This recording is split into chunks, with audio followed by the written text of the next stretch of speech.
I'm DeJuan Johnson. Welcome to the Think Bigger Actors podcast, where I share with you different kinds of talks and coachings and conversations with actors and industry professionals on thinking bigger.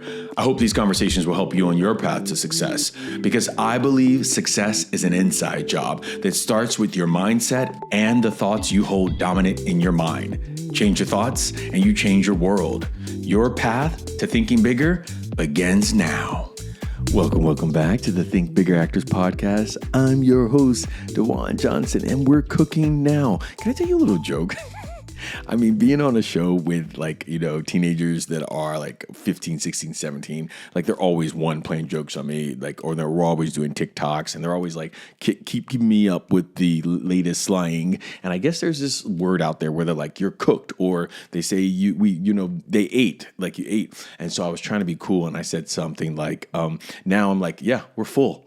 And they're like, what? I was like, we're full because we ate. And like, you know what I mean? And so right now on the set, like they walk around, they're like, you're full. Like, it's like one of those cool like sayings or something like that. Well, I don't know if it's cool, but they're humoring me because I'm like the adult on set. It's so funny. It's so freaking funny. So anyway, I'm going to get back to my podcast and stop making you all think I'm not cool. Although the last thing I'll say about this is Electric Bloom did premiere all 17 episodes, and I finally showed my son a couple of them, and my 13-year-old was just like, Dad, you're so not cool. And I'm like, but look, I'm funny. He's like, no, you're not funny. I'm like, but people are laughing. And it just goes to show you that it be your people, y'all. It be your people. And my son's one of that.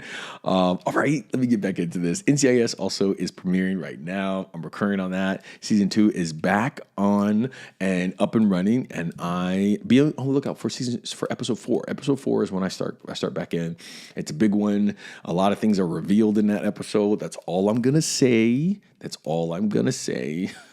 So I think we should be, coming up real soon, actually. And I also did a feature in January, a remake. That's all I can say, a remake. And I just got invited to the screening, so that's huge. I can't say what it is just yet. I'll let you know after the screening if I can even post about it. So if you are not following me on Instagram at Think Bigger Coaching, you should be. You definitely should be. So make sure that's happening. And I just want to slow down and say I'm still trying hard not to turn this podcast into a political podcast, but so much is going on in the world. So much is happening. So many people are being affected. And I have a friend, one of my friends from the show, I guess we call her friends, she's like amazing. And I won't say her name on this. She reached out and she said something to me that we were posting on Instagram, and it was right around when Electric Bloom was getting ready to drop. It was like a day or two before that. And my team suggested that I, just steer clear of a lot of stuff that's going on. Like there was like the Jimmy Kimmel stuff that happened. All that stuff was happening. And I just, I expressed this to this person that, my team said, I can't post all this stuff, yada, yada, yada. And, awesome reply back. No worries. I love it. I get it. I probably because my team, the person said I probably give my teams multiple strokes a day. They do, because they're like posting so much about, what's happening in the world. But this person said something to me. It said, but also the point of speaking out is to do it for those who can't, not only when it's most comfortable for you or doesn't cost you anything. And says, sorry, I had to say it. I think it's amazing that, I got called out. I got called out on that. And I want to just say that one more time. The point of speaking out is to do it for those who can't, not only when it's most comfortable for you or doesn't cost you anything. And, like I said, I was at the top of, Electric Bloom was coming out, and I was trying to promote that or promote that I'm there for that. And that's a big thing. And then also a lot of stuff was happening in the world. And I was like, oh gosh, how do I, navigate showing up for the world, or showing up for myself, or showing up for the people around me who can't speak. And also, this dream of mine is dropping at the same time. So I thank you for this friend. Thank you to this friend. I really appreciate it. And I thought I would, I keep saying stuff. I keep talking. I have a voice. I have a platform and I want to do that. And I just hope, I encourage you to do it too. Or if you don't feel comfortable doing it, it's okay too. Like I said in the beginning, I didn't feel comfortable doing it and I didn't do it. And I did not do it because I wanted to be clear that, that I was just so happy. My dream was premiering. You know what I mean? This stuff was happening. And sometimes we get a little scared, but also it's okay to be a little scared. This series regular, it's just like, it was really awesome. And I hope this person, hope we're still friends, after that. But I don't, I'm not a coward. Totally gets it. I do all that good stuff. So anyway, that's some stuff that's been happening here. I'm progressively just excited about all the stuff that's happening. And if you saw my reel that I had on Instagram, I had ADR for NCIS a couple weeks ago, and I just stopped and looked at the myself up there on the screen, and I just stopped for a second. I was like, "Oh wow, Dewan, you're really doing it. No, you went after your dreams, and you are doing it. You did it." And I don't think I've ever had that moment, that stop moment of like, "Oh yeah." You're really doing it. And it's not about being successful, or it's not about, oh, you've made it or anything like that. That's not what that moment was about.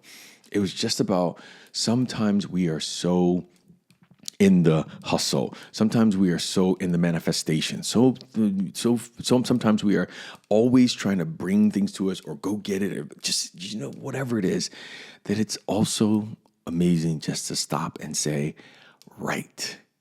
I'm actually in that space that I was hoping, wishing, dreaming, and praying about. I'm here and I want to acknowledge it. I want to acknowledge it. I want to acknowledge it most of all because sometimes you can't graduate to the next level without acknowledging the level you're on. Sometimes you can't graduate. Wow. I don't know where that came from. Probably came from one of my mentors, Allison. Yeah. I just wanted to say that to you. And I think it's really important because, this graduation of these shows that I'm on, people are like, you're working, but I'm ready to also graduate to the next level of that as well. So I'm going to stop rambling. I hope that hit home for you because it hit home for me. And we're going to talk about this episode because this is a continuation of the fireside chats we had at the retreat. And I think you're going to love this episode just as much as I love Chaz as well. So stick around. Today's episode is brought to you by Casting Networks. Casting Networks helps performers find great roles and industry professionals find great talent. You can create a profile, upload your photos and reels, find an agent, and submit to thousands of projects. Your next role could be just a few clicks away. So for a limited time, Casting Networks is offering our listeners $65 off a premium annual membership when you use the code ThinkBigger at checkout. You can start submitting to casting calls right away. Terms and conditions apply. So visit www.castingnetworks.com/promo-codes to learn more. All right. This episode, we have DaVida Chanel Baker, and she didn't come, up through the agency system. She's an amazing manager. She built her career from the ground up, turning a law degree, yes, a law degree, and a love for storytelling into a powerhouse management career. Just when you hear this story, you're going to be like, I mean, her clients are working in TV, film, streaming because of one key thing: partnership, team. In this episode, DaVida gets real about what makes a strong actor-manager relationship and how to know when your rep is or isn't the right fit, and why your career is a business, not a waiting game. It's not a waiting game. She breaks all that down, what managers are really looking for, how to be a moving train, because I love this analogy. I'm always talking about being a moving train, and what actors can do right now to attract the right representation. Listen, if you're ever wondering how to find the right rep or how to be the kind of actor reps actually fight for, this is the episode. This is the episode with the blueprint. And I'm going to tell you that after the retreat, we went to the lobby of the hotel that we were staying in, and several actors said, this is what I need. I need a manager like DaVida. I need someone like DaVida. And so I was floored. I was happy that I got to bring this person in. I was happy that DaVida was said yes to me, not even knowing me. It was just like, yeah, the one, great. That's a testament to the brand that I'm building. That's a testament to the actor I am and the community that you are in and we've cultivated. So continue to show up for us. Continue to, be the Think Bigger Actors Tribe, because people are taking notice and they're coming in for it. They're coming in for it. So, all right, stick around at the end for the D12 shot where I do what? Where I bring it all together. Right. You were right, and you nailed it on the head. I think I'm like most talent reps. Yeah. It's either gonna be like I'm gonna respond right now, or it might be a minute. Oh. So especially when it's something that a client has referred, or obviously a booking or something like that, it might take me a minute. Yes. So when I saw that you were a friend of Keena's, but more importantly that you wanted to touch and inspire these actors during this time when things are so uncertain, I definitely wanted to be a part of that. Yes. So thank you. Oh, that's good. Thank you. I'm always just in awe that so many wonderful people will get behind my belief. Yeah. Do you know what I mean? When you're doing something amazing like that, and people are like, "Oh, I'll come in and speak for Shaz and other people tomorrow. You guys are gonna meet." They're just like, "Yeah, Dewan, this is exactly what I want to do." So I think I say that because there are so many people in the industry that are rooting for us. Yeah. Do you know what I mean? And I know it doesn't feel that way all the time because we're putting our self-tapes out there all the time and we feel like nobody's watching anything and I'm not booking, but there are so many people that are rooting, and I don't think I got a no from anybody. They were like, yeah, I'll come in and speak, for an hour and do that. So let's talk about actors and talent and all that stuff and managing. So you said you watched other people do A-list work with A-listers, and that is the reason you became a manager, or did you just really like actors like me? No. Okay. It always comes back to me. It's always about you.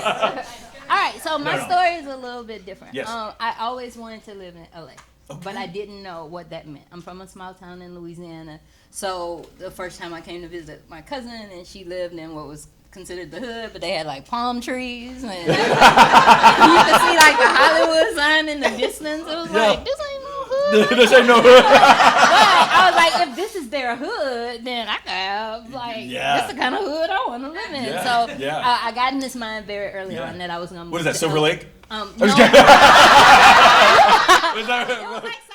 I know, I'm just kidding.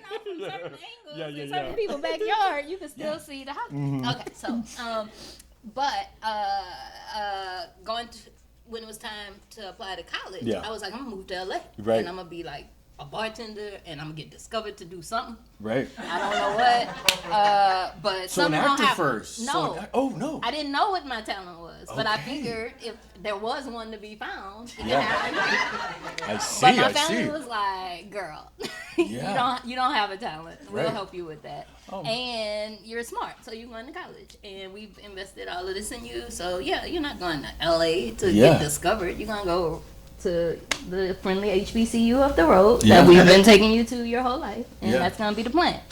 So I was like, all right. So I go to school. I after school get a job. I worked at Purdue University, and one night there was this article in Vibe magazine while I was waiting. I was a sports information director, so I'm waiting on scores to come in. I'm reading this article. It's about Charles King. Okay. Charles King is now the head of Macro. I'm sure most of you know him, but at the time We don't all know him. Oh, well, okay, so look him up. He's a good Yeah. one. But Charles King, at the time, he was a black agent at William Morris, and he was responsible for Tyler Perry, Missy Elliott, Mary J. Blige, all these big names. But the article talked about how he worked in the mailroom and how he had been a successful attorney, but he left that all behind for this thing. So I was like, that's what I'm going to do. Yeah. I'm going to go to law school and do this wow. thing instead of... you should just go try to work in the mailroom. But something about that made me feel like if I am going to go to LA and I have this law degree, nobody's going to be doing that. I'm going to get all the agency jobs. Lo and behold, I moved to LA And everybody must have read this article or the same thing. Because all these kids, not only had they gone to law school, they had not gone to a small law school like mine. They had gone to like Harvard and Yale. And their dad was the vice president of TriStar. And their uncle ran Lionsgate. So it became apparent to me very early on that this wasn't going to be like, oh, I'm going to go get a job. Right. I got into the pool at William Morris to try to become a floater or a mailroom What's a floater? attendant. Okay. A floater is a person who floats literally from desk to desk. Okay. If your assistant is out sick today, they have this pool of floaters that would step in. Right. And that was, at the time, I look a little bit younger than I am. So this was pre the past, like this was 2005. Yeah. Don't be telling my business. But this was like 2005. Right. So, when you were 18. When I was like so young, because I was a child prodigy. Yeah. So with my young self in these young streets, what I found was that this was extremely competitive in a way I hadn't anticipated. Yes. And I worked at a bar in South LA, family friends, and the guy who owned the bar was like, this girl, she works in Hollywood. She went to your college. When she's here, I'm going to introduce you and she's going to help you.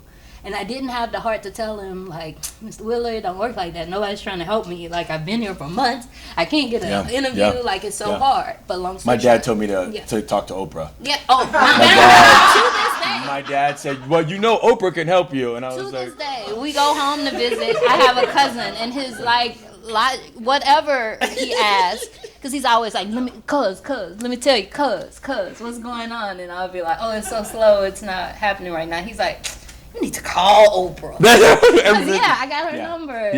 Right? So the long story short is the friend came. She was working for a top manager. She was like, oh, I'll introduce you. He'll think you're cool. Like, whatever. So she introduces me. He thinks I'm cool because I went to law school. And he had not. It's paying off. And because he was not a big guy, well, he was very successful, but he hadn't come from the William Morris's of us all. He was an entrepreneur. He had started his own business, and because of that background, when he saw he could get this smart assistant or somebody with a degree, he was like, oh, this would be great. And those kids weren't applying to work for him. He managed like black women. Although he managed the top of the top, they didn't, those kids weren't coming to LA to seek him out. They were seeking out this. But I was like, oh my God, you revolutionized this for black people, blah, blah, blah. So he was like, oh yeah, you could be my assistant. So long story short, I started working for this manager, and he opened my eyes to the fact that managers could produce, whereas agents couldn't. And that just opened I don't think I knew that. world for me. At the time. Well, now it's a little bit different, but at the time. changed? Okay. Because agents used to be able to package, but they couldn't be a producer. Managers were the only ones that could produce, and so managers would work with their clients and try to find the right project. And we were reading books all the time. We were reading the newspaper, and we were really searching for stories that could help platform his clients. And that's when I realized, to me, what made it stand out, I was in a place where the relationship between the manager and his clients was so collaborative. It was like a partnership. It didn't feel like one-sided. It felt like, if he did all the work and got all these auditions, but they weren't ready, then it didn't work. But if they were super ready, but he didn't make the call and they didn't get the audition, it didn't work. But when they both were on, it was like, whoa, this is where it's at. And it seemed more familiar versus the corporate side of it. So I fell into management that way. I have to say that one of the things. Thank you for that. I'm long-winded now. No, that's okay. That's okay. I'm good at bringing it in. I have to say that I have said many times before that. Is this being recorded? No, it is. That I would go. Gosh, I don't want to say it this way. I might be without an agent, but I would never go without my manager. Wow. And that has been because of that. What you're saying, that collaborative, effort that way, just our synergy when we're both at that space was very, it was impactful for me as a person. I have since redone that, so if anybody knows my agent, I love my agent as well.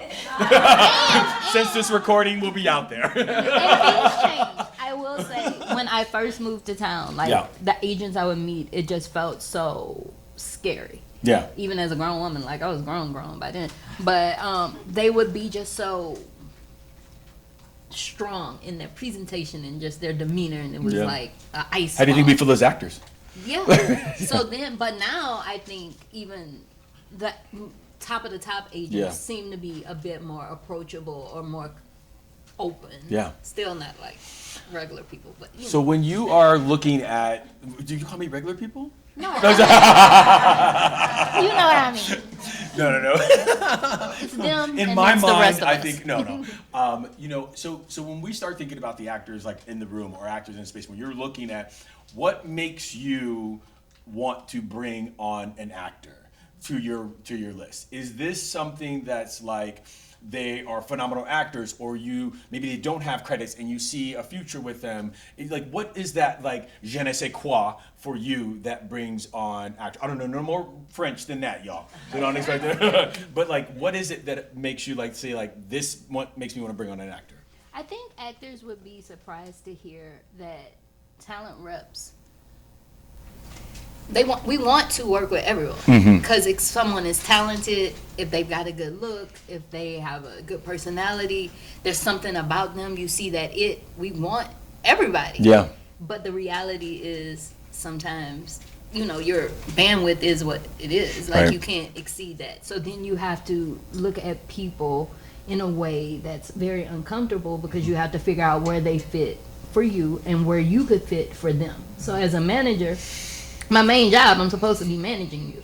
But if there's nothing to manage, that makes it difficult. And that doesn't mean like, oh, it has to be somebody that's working, they're series regular, they're in films, they're so busy that I have to manage their schedule. No, it could be someone that doesn't have a job per se, but they have things going on. They have ideas that we need to manage and corral. They have people they need to meet, and that's something we can navigate together. They have they need to be in this class, or they need to meet you, or they need to change their mindset, or they need to whatever, and you can be there for them. But if I have 3 other people in the same age range, the same look, the same category, same credit level, then there's might not be very much I could do for that person. So I am being selective and I'm selecting, but I'm not, that selection isn't always based on just the actor and what they're bringing to the table. So wait a minute, let me see. I'm sorry to cut you off. I want to make sure I got that. So you're saying it's not just always based off just pure your acting ability. Your acting is never. Right. It's never. Oh, just it's that. never. It's never just that, because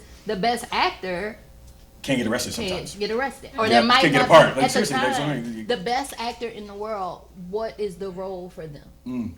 What did you see on TV that makes? Where would this person fit in? And if you can't answer that question as a rep, then that might not be the rep for you. If they don't see a path forward for you, or if they don't see how their impact on your career can make a difference, then that's not on you as a talent. And I think sometimes, because of this world we live in, I think it's very easy for talent to feel like, and it's not, you know, some reps try to make people feel that way, or make them feel like they're not good enough, or they're not talented enough, or they haven't done enough to be on their level. When I don't think that's it. I think, again, it's that partnership, and it's that right moment, right time. And I think sometimes for talent, it could seem like, oh, I have to do so much, or I have to be better, I have to be different, I have to change. They don't like me, it's me.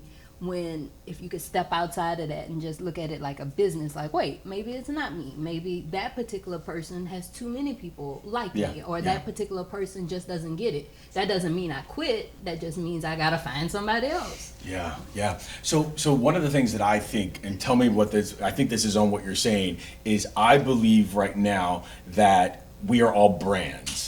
And we're coming to you, to anybody I'm coming with, I have a brand. Like this, what we do here is part of my brand. Like, you know what I mean? Like when I'm bringing it. It doesn't mean I have to be a social media influencer, you know, or anything like that. But we are bringing you something. So if I bring you, you know, DeJuan, the brand, we could be speaking or doing whatever, and I'm also a good actor.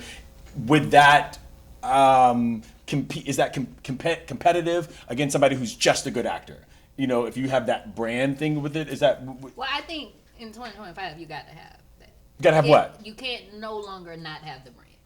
You can Y'all no hear that? longer just That was a write down moment. you can no longer just 10 years ago. If you were an auditioning actor, you were the most talented. You're like your daytime gig. You're doing that, and you're going out. You're doing your classes. You're doing all these things. You could make a career. That could be your bread and butter. That's it. But then things changed, and now to be a successful actor, you have to have something else going on that bolsters that talent. It's very rare that the ingenue walks in and gets this one opportunity in that role, just like everybody that sees it. It's not happening like that. Everybody's not watching the same thing anymore. It's just a different world. So much streamers and so much going on. It's the streamers, it's the social media, it's the like branding of it all. Yeah. It's the person who's not an actor, but they've got 1 million followers, so this production thinks that's going to bolster them, so they don't have to be, you know? So, I apologize. I do think, to answer your question, it's not a detriment. It's only an asset, and everybody should be thinking about what else they bring to the table besides just the pure talent. I think it changes, DaVida, right? It's and changed. It will change again. Right, and I think it's changed, and I think a lot of actors, I like to say, we're kicking and screaming, holding on to black and white headshots. And instead of like, we're like, no, this is the black and I look so good. And they're like, no, we're in color, or now we're in 4K, or now we're moving. And so we have to be malleable in our industry. Just like, you know, directors, they're not directing the same way. Some of it, they're dancing in some of these shots. Or, you know, I saw The Bear the other day, and it was like one continuous, like when they were doing like close-ups, it was like beautiful the way they, like, people would walk in and then get it. I was like, wow, what's this? It gets to evolve. And I think what we don't do sometimes as actors, we're like, no, I went to University of Florida in 2000 and they said this. We must be malleable, I think, as actors. We got to be able to shift with that. That's so profound what you just said, and I think that... Do you? I said do. profound? I did. I really did. What part, DaVida? Well, I think it's so profound because, to your point, I think actors have taken so much training over the years. Yes. And then you get out of training and you get into the real world, and then you're the agent or manager. Yep. And what do? Tell you what to do all the time. Yeah. And I think it's very easy for an artist to lose their voice. Yes. And hear everybody else's and get in the rat race of it all, right? Yeah. But the profoundness of what you said is, if you're malleable, because that's what an artist should be, you got to become this role, then you know that the only thing that's constant is change. And if you look at any 10-year period in our industry, from the time it started to now, you pick 10 years, there's going to be a cycle. Yeah. Something going to be popping at the beginning, it's not going to be popping by the end. That's just what happens with us. And the more flexible you are as an artist, the less precious you are. It's like with writers, what's the thing, kill your darlings? The more flexible you are with the things that don't affect your bottom line. Again, I'm not saying if you're somebody who's like, there's no way I'm gonna like do a sex scene or whatever your line in the sand is, I'm not saying cross that. But I am saying, if you're saying I have to do it this way, you might want to bring that down, because whenever you're getting stuck into the it has to go this way, it doesn't. Yeah. Because it just doesn't. I think that's also really great, because, you know, what I'm hearing you saying is there's your center. You still get to hold on to that, everybody. You have to. We have to. That's your essence there. But like moving around the other stuff, you know, you can move. Yeah. Be malleable with that. I just think, like, you know, as a manager, like that piece of the personal relationship, which I have with my agent. This is really going bad for me, y'all. My agent I love, and I really, really do. But I'm saying I just had that connection with, you know, my manager. It's been different. And I want to be clear, everybody. I didn't have a career to manage in the sense like I'm popping off and flying to the Caymans or something like that. I got with my first manager when I had 0 credits. Like 0 credits, and she redlined my resume and helped me get to that place where I started booking. Do you know what I mean? And so that was that. One of the pieces I did hear, and I was wondering about the synergy you talked about when everybody's doing that. What does that mean to you? Because, you know, sometimes actors, not anybody in this room, because we are acteurs, we spell theater R-E, but like sometimes, we're real actors, you know, they think, I said we spell theater art. We do. We spell it R-E here. But like, I think a lot of people, and help me with this, think that when you get reps or when you get an agent or a manager, your job is done. No. Like, what is your take on that piece? Okay, so you started earlier and you said like, oh, you have this brand and you bring it to somebody. Yes. So if you're Coca-Cola and you go out and you hire the manager of human resources or whatever, this manager, they are now charged with this task. But you still Coke. So Coke is gonna be like, hey, what's going on? How are you doing over there? Coke is not gonna, micromanage this person if they have a successful business, but Coke is the driver of the business. Right. So for me as a manager, I'm also looking for that level of maturity in a client, that they are not looking at me like, oh, like I'm a powerful black woman, but I ain't magic. Like I don't know how to. I can't do the thing. There is nothing I can do or no other rep can do to book you a job. I could set you up. I could get you all the meetings. I could do all this, but that's the artist's job. But it's my job to support what you told me the vision was. So you told me you wanted to be a multi-hyphenate actor who was a series regular. But then when I send you a solid guest star, you can't be bothered to let me know you had booked out. So that lets me know we not on the same page. Right. Because what you told me you were about, you're not.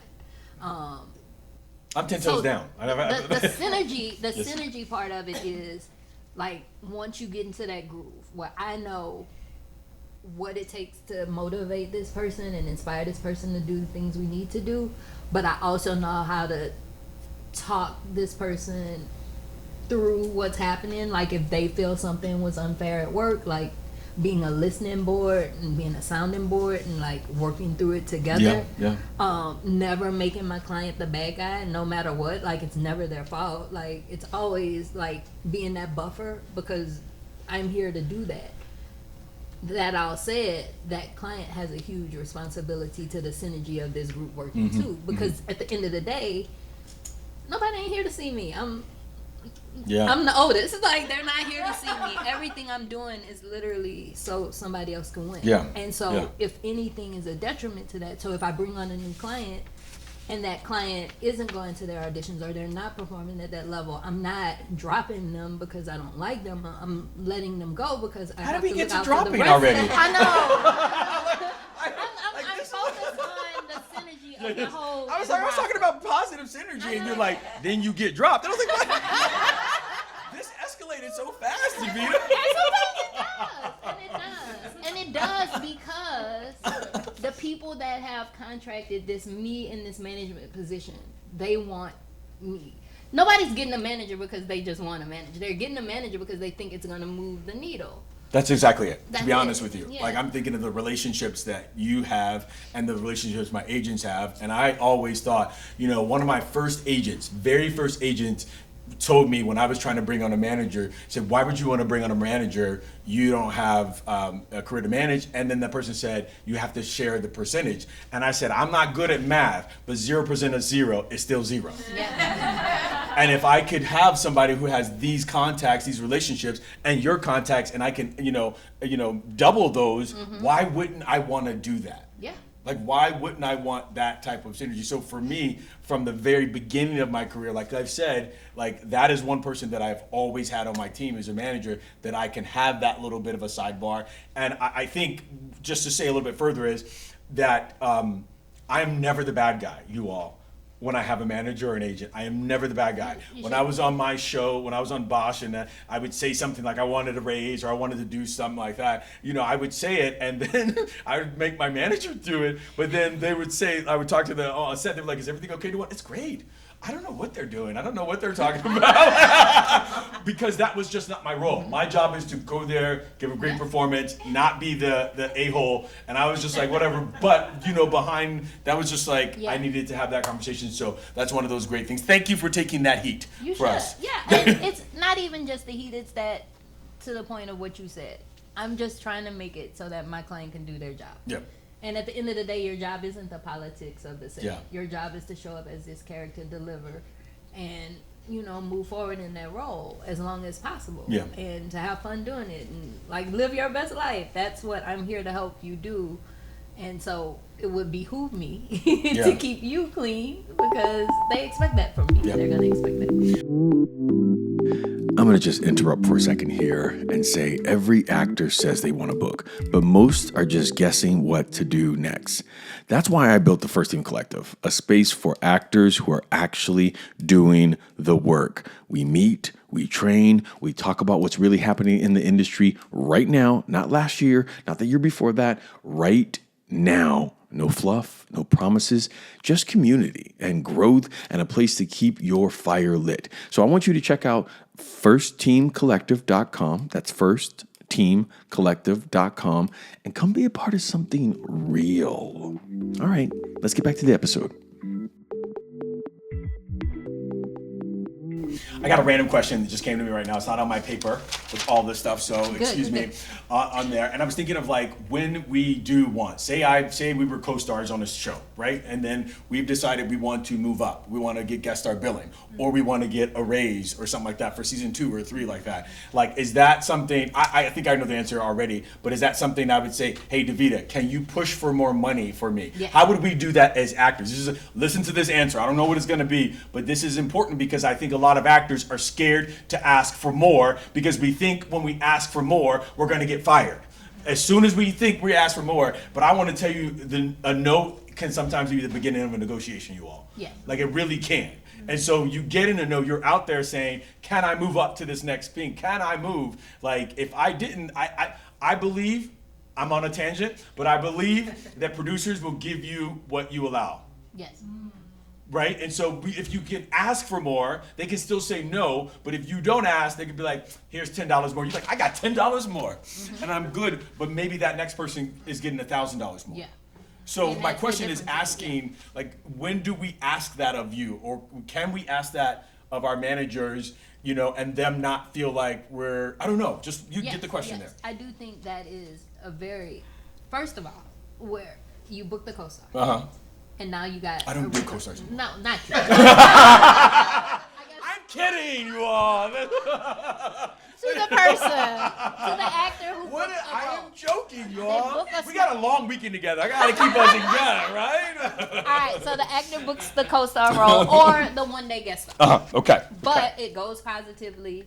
They want you back. Right. They call the person in. They want to negotiate. So at that point, the actor, if they have a strong team, should not be saying anything to anybody but the team. Yes. And the team is now gathering the information. So the agent gonna know what whoever else is making because they're gonna have the resources to do that. And if it's not the agent, maybe the lawyer has shared clients. The manager, somebody gonna find out who making what. Yeah. And once we That's have good. that knowledge, then we'll go from there. And to your point, it's not always a money thing. So suppose they don't have any money and they'll tell you like, we just don't have it. Then what do you have? Like, can we get this person a guest star credit? Can we get them a better trailer? What is it that's gonna make this look good for this? What is in it for them besides this thing?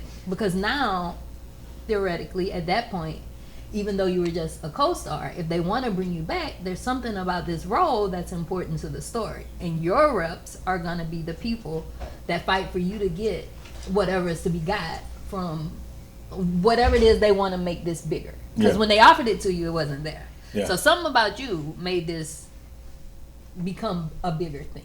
So what would you say, DaVida, to the actors then? Because some of the actors feel scared to ask their team even to ask for more. Does that make sense? Before that, so we book the thing.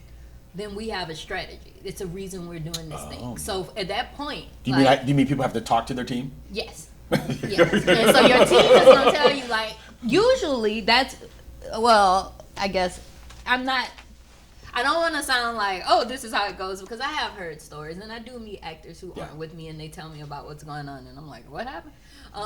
But I think with the scenario laid out, what should happen is that going into it, there's a plan. There's a reason.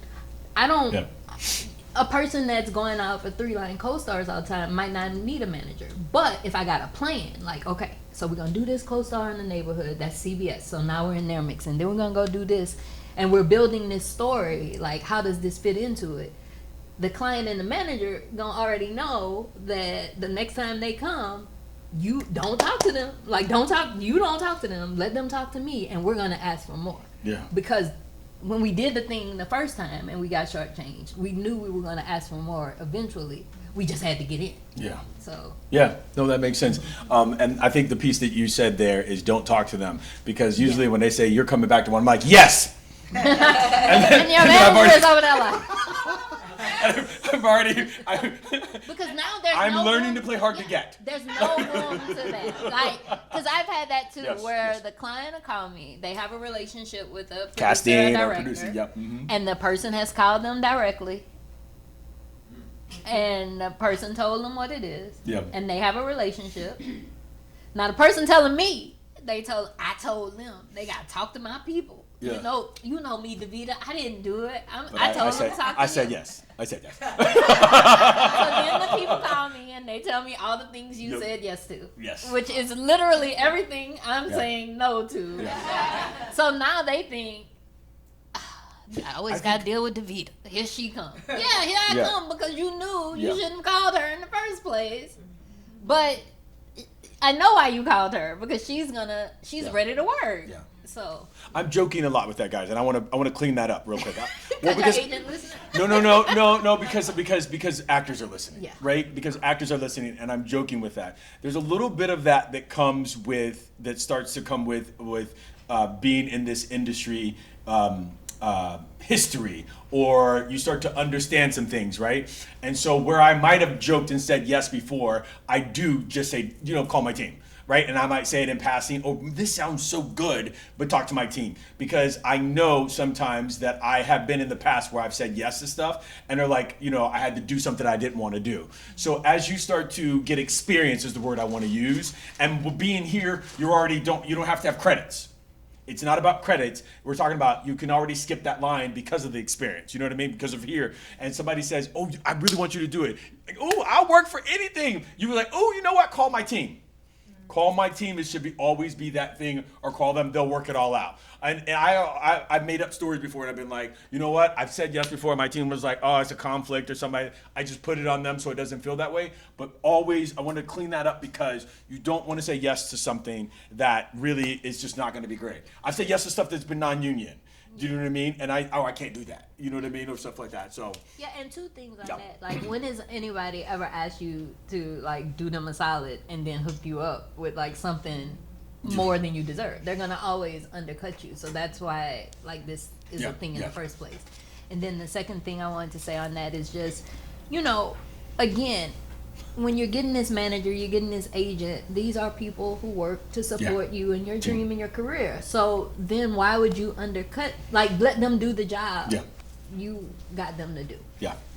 So before we turn it over, because I'm aware that the popcorn is probably going to make everybody's like get It's a little already, hungry, I think. and it's going to smell good. So before the signs come up and say wrap up and all stuff like that, I just want to ask. We got a couple questions out here. Before anybody has any questions for DaVida, you can raise your hand. What are you specific? We don't have to be specific, but what do you look for in an actor? What do you look for in an actor, DaVida? As we, not that I'm trying to get wrapped, you know what I mean, but but seriously, we when I want to make sure I clear that. actors in general, because of the times we're in, Yeah. coming out the strike, I just had a lot of people that were just caught in a bad situation. Yeah. So I'm not actively looking, Mm-hmm. but I am a manager. Yeah. So we are always looking, Mm-hmm. even when we're not. Yeah. Allegedly. And the things I'm looking for are, you're a precise business person, Mm-hmm. and you know how to sell your thing, whatever that thing may be. So when you're sending me an email, it has bullet points. It got a picture in the email. It got a link I can click. I don't have time to read this whole story. There's no picture. I got to click 10,000 things and do all this stuff. So somebody that is aware of their business, they know Yes. that they're reaching out. So they're showing me the good stuff first. Yeah. I Yeah. like that. It's somebody that I want to be a part of something bigger than just making commission. That gets so old. It gets so old to just be trying to make money. Yeah. That's not why I Yeah. do this. I really need somebody don't get that twisted. But I'm not here for just. It's just business, and I It's think a we know that. business. Yes, yes. And I'm building a career, and I'm like sacrificing Yes. a whole lot. So I want to have a relationship with this person, and I want to know that I'm not just helping a rich person get richer. You know. Yeah. So this has to be somebody that we're seeing the same vision. Yeah. We're not just trying to floss. No, nobody ain't trying to pop no Right. bottles. Like, we're trying to build something bigger. Yeah. And if this person gets this job, I know that not only will they be a series regular in the top 5 on the call sheet and all these little accolades we like to talk about, but I know they're going to make a difference in the community, whatever the community is to them. And I'll know what that community is because when I met them, that's what I'm asking you about. Yeah. I'm trying to see who you are as a person. Yes. Because, again, I'm about to, like, we're about Life to work. force. Life We're- force. Yeah. Yeah, And yeah. we're not going to make any money until you book a job. Because I think that's something people forget too. Like, Well, also not even just that you don't make any money till you book a job, you know, but it's like how much money How you're much making. you're making. So everybody thinks that, like, you book this co-star, you get $1,200 for this. Like an agent might get 120, or maybe if they're at an agency that, like a bigger agency, that 120 might be 12 or whatever Yeah. it is. Like the 120 might go down, and so it's not like, you know, it's like they work for me. Well, calm down, everybody. Like, you know what I mean?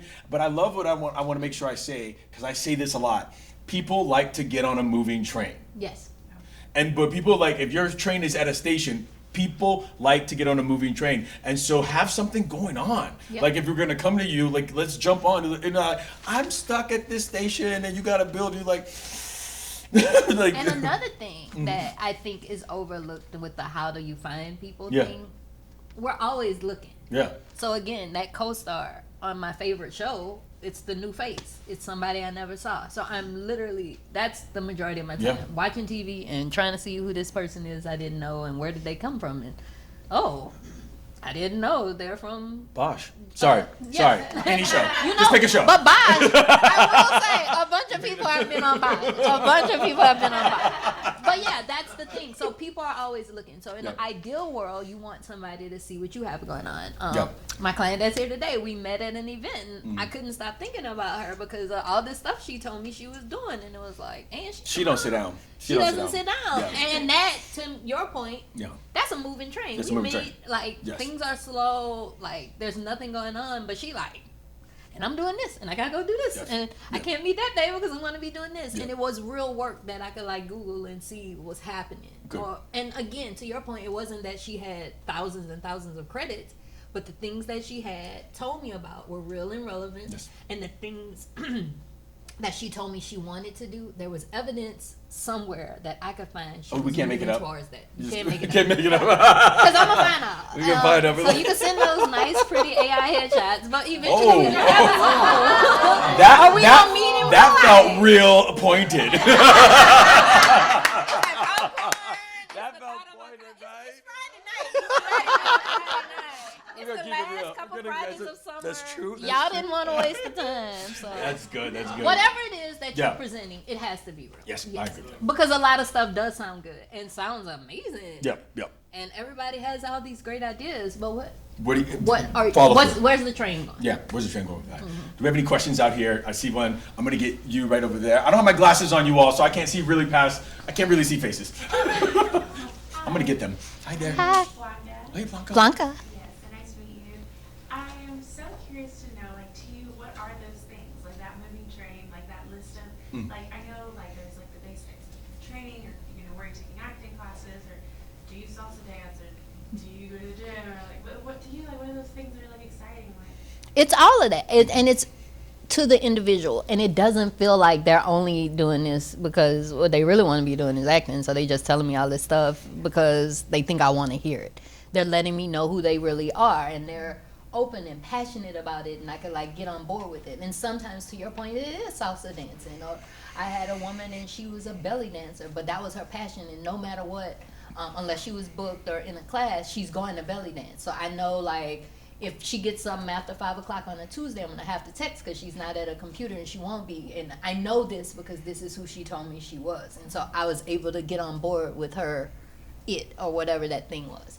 In general, I am looking for a connection because, again, to your point, I'm gonna be the manager forever. So I'm gonna have to talk to you, and I gotta answer your call, and I want you to answer mine. I want us to like each other. So you know, sometimes everybody's not going to always be a fit, and just realizing when it's not, you know, moving on as quickly as possible. I've never signed anybody I don't root for.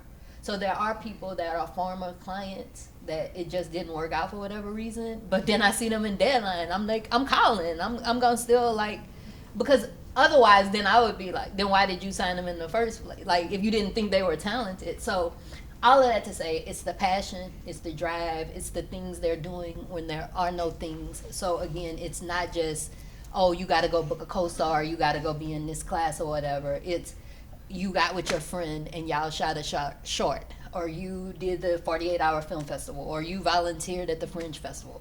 At the very least, you're watching the top shows that are out, and you can tell me why it works for you or what you don't like about it. And I could get to, again, know who you are, because that's the thing. Like, that's what we got to sell all day. So I need to know as much as possible without, like, show me, don't tell me.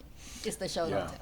I would say one of those big things is my team. Like, you look at my resume, I don't have any comedies on it at all. Like, I'm like drama. Like, you put me in there and I'm like that smoky drama. But my team knew I wanted to do comedy. They knew I wanted to laugh. So when that Disney show called, I mean, when we had that thing, they were like, Dewan.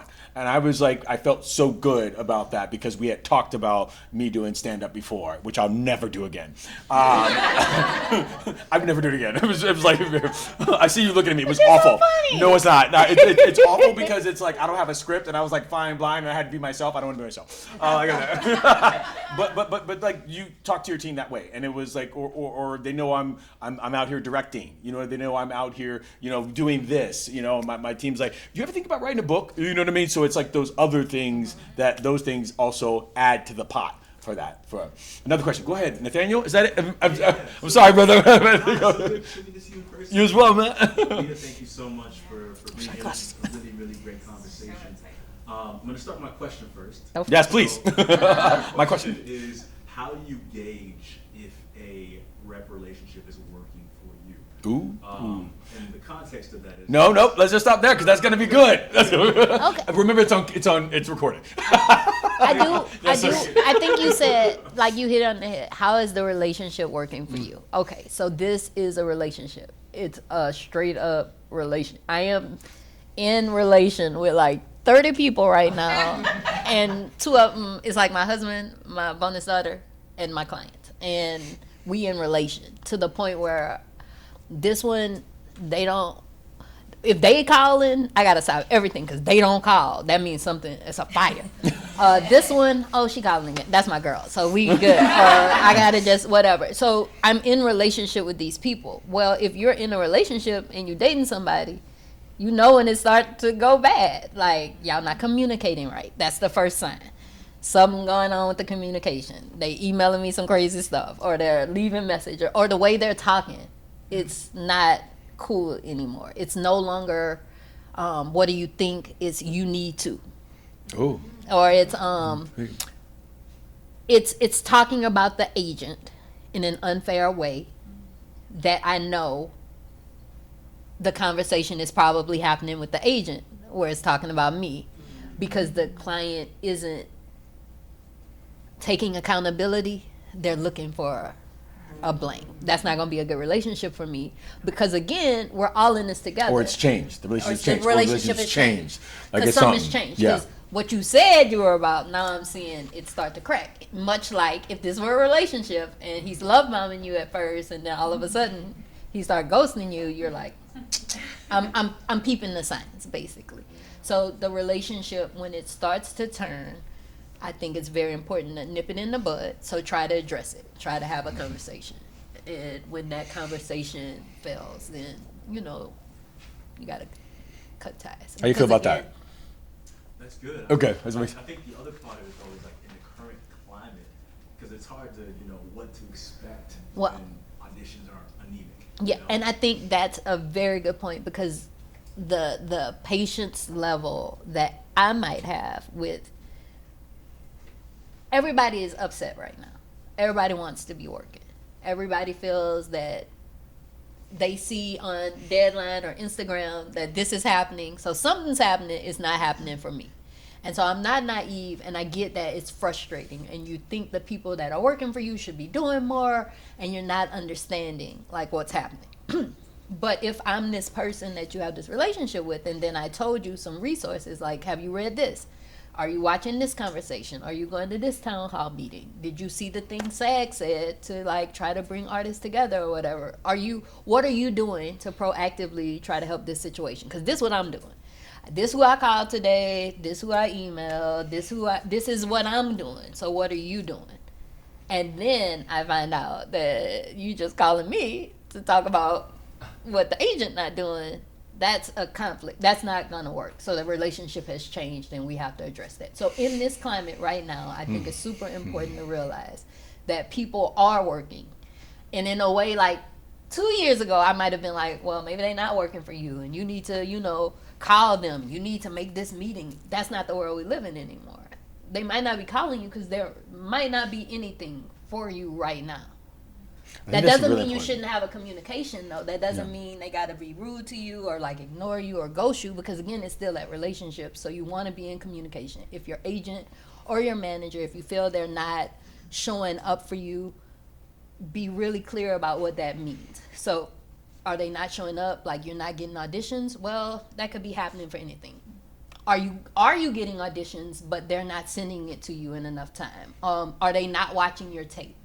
Do they not have any feedback on anything? Are they, did you feel the shift? Did you feel like they were love bombing you and they thought you were it, and now they're being distanced? It's that just dance of figuring out what it is. So listen, real quick, I see you, Stu, over there. Listen, I'm going to be completely 100% honest with you guys. I got to get food in here right now, but I see you all leaning in right now to this. So we're going to make a little noise. I'm going to have them go ahead and set up food, and we're going to answer 2 or 3 more questions, okay? I'm going to call a 100. I'm going to call them, throw a mulligan out here and see if we can do that. So excuse me for 1 second. Karen and Lauren, if you tell them that they can come in and do that stuff, or is it already out? Oh, yeah! They're already killing it over there. I don't have my glasses on, so I can't see that. And seriously, real talk. Let's just get 2 more questions. But DaVida, I saw the room lean in when you started talking about this current climate. Like, you know what I mean? Because I think a lot of people are feeling like my team isn't doing anything for me. I saw Dewan's working on his show right now. What's up? Why aren't you getting me on that? But I booked that 2 years ago. Thank you. And that's a very important part, too, because if the client is the type of person that's aware of the business, then they know, because 2 years ago they auditioned for that too. Mm-hmm. So they'll remember, like, because first they'll be like, oh wait, did I go out for this? And then they'll be like, yeah, 3 years ago. And they'll be like, oh wait, you're right, I did. Or they'll see it. They'll be like, oh yeah, I remember those lines from the audition. But it was so long ago because there was a strike and there was a pandemic and there was life happened. So a lot of the things you see, to me, sometimes it can be a bit naive to just go off of that and then go on a tangent. My team's not working for me because this person is working. That's literally what we hear all the time from actors. My team is not working. My team is or not it's not working, for that. So I hear it all the time. Stu, go ahead before we get out of here. Hi, Stu. Thank you for sharing and just being so free and open with everything. I hope it wasn't too much, Lord. Should I let you hear it first? I was going to ask a question about like being bi-coastal. Auditioning in Atlanta and auditioning here. Atlanta seems to have a lot of work going on. If you have talent, so if you're representing someone, they need to be able to be willing. Atlanta wants a lot of local hires, and so they need to have what that's set up in Atlanta, ready to go. Say that they're a local hire, but they're really based here. How should that actually work? Okay, so that's a very great question. The reality is, in 2025, you could be wherever. So as long as your rep is positioned to handle all coasts, that's fine. To your point, Atlanta does do a lot of local hire. I'm from Louisiana. A majority of my clients are, because that's my people and we whatever. And I do have people that are local hire to Louisiana or the Southeast region.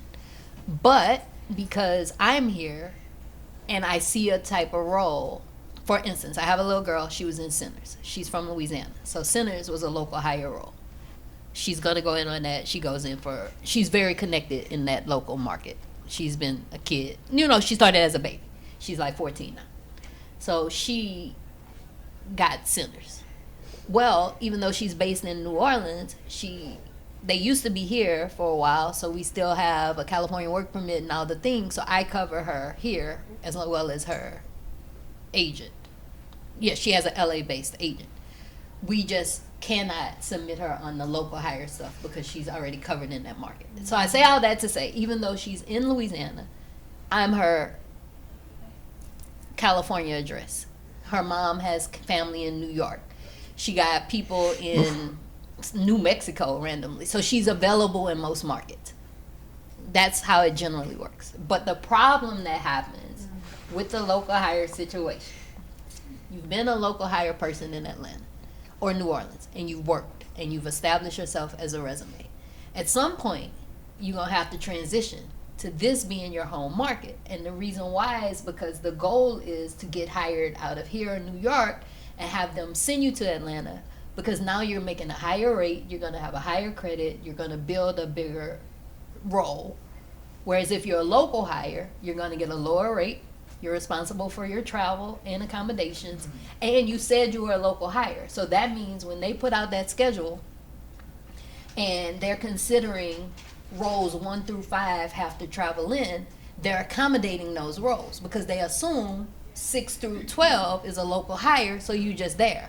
So they told you were working Monday and Friday, so that's the plans you made.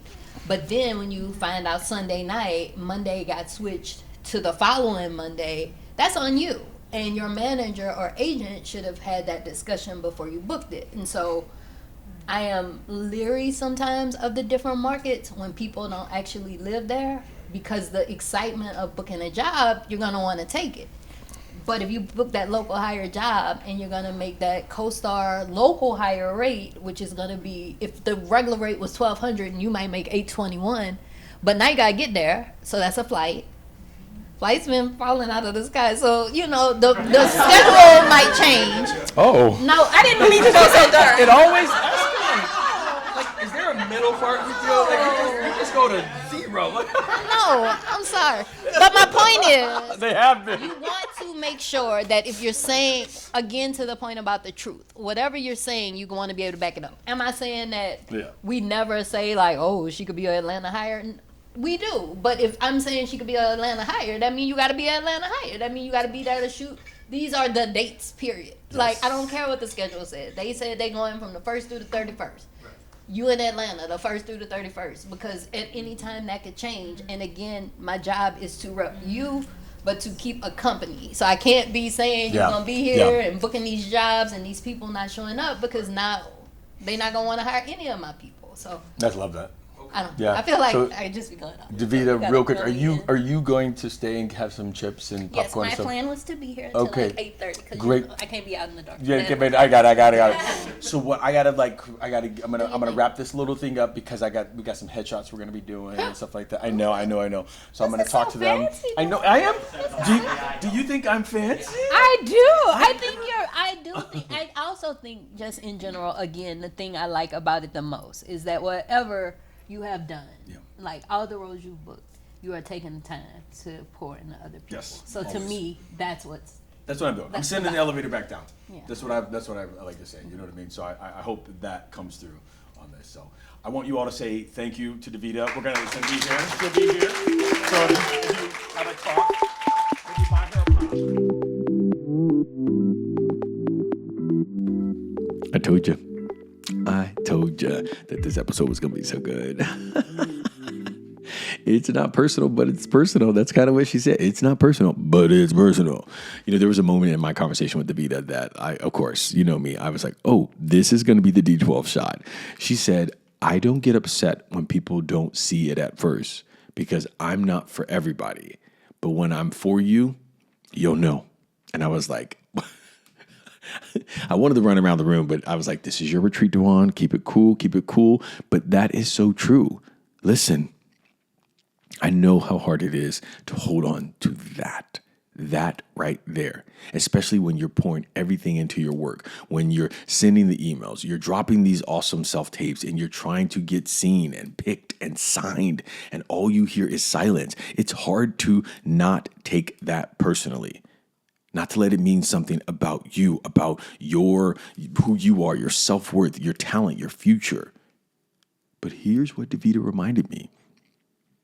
Not everybody's supposed to get it right away. Not everybody will see it at first. Some people are only tuned into one type of actor, one lane, one idea of marketable. And if you don't fit that mold, they'll pass. Not because you're not ready, but because they're not ready for you. So instead of making it mean, you're not good enough, make it mean this. They weren't your match. They weren't your yes. And your yes is still out there.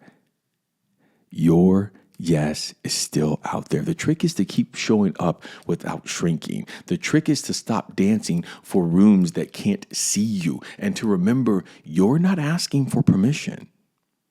You're offering partnership. And when the right one comes along, when your DaVida shows up, you won't have to convince them. They'll just know. They will just know. So if you're in the waiting, if you're in the silence, don't make it personal. But also, make it personal. Make your work so you that they either see it or miss out. That's the power. That's the play. That's it. And I'll just say this, just to put a little context, a little button on this. The agency that I'm with right now passed on me 15 years ago. It passed on me. 15 years ago, I didn't have Bosch credit. I didn't have all these other credits. They passed on me. This time around, they were ready for me. I was ready for them. Same thing with Untitled that I'm with. My managers passed on me the first time around. That's okay. We take these personal. Oh, you don't see what I am, right? Don't worry about that. I'm working with one of my clients inside of my Booked and Busy Mastermind, and they are looking for a new team, and they're just like, but I've already tried this before. Yeah, you haven't tried the 1,000 agencies and managers that are out there right now. Try again. And why does this time have to be the same? It doesn't. It's only the same if you make it the same. So you already know what I'm going to say. Don't quit. Don't get out of line. Borrow my faith in you. And above all else, hold the vision, not the circumstance. All right, I'll see you in the socials. Let me know how this one landed for you. Make sure that if you want to be in the coaching corner, that you send an email to info@thinkbiggercoaching.com, info@thinkbiggercoaching.com with the subject line of podcast coaching question. And like I said, you might be in one of our upcoming episodes. So yeah, I'll see you for the next one.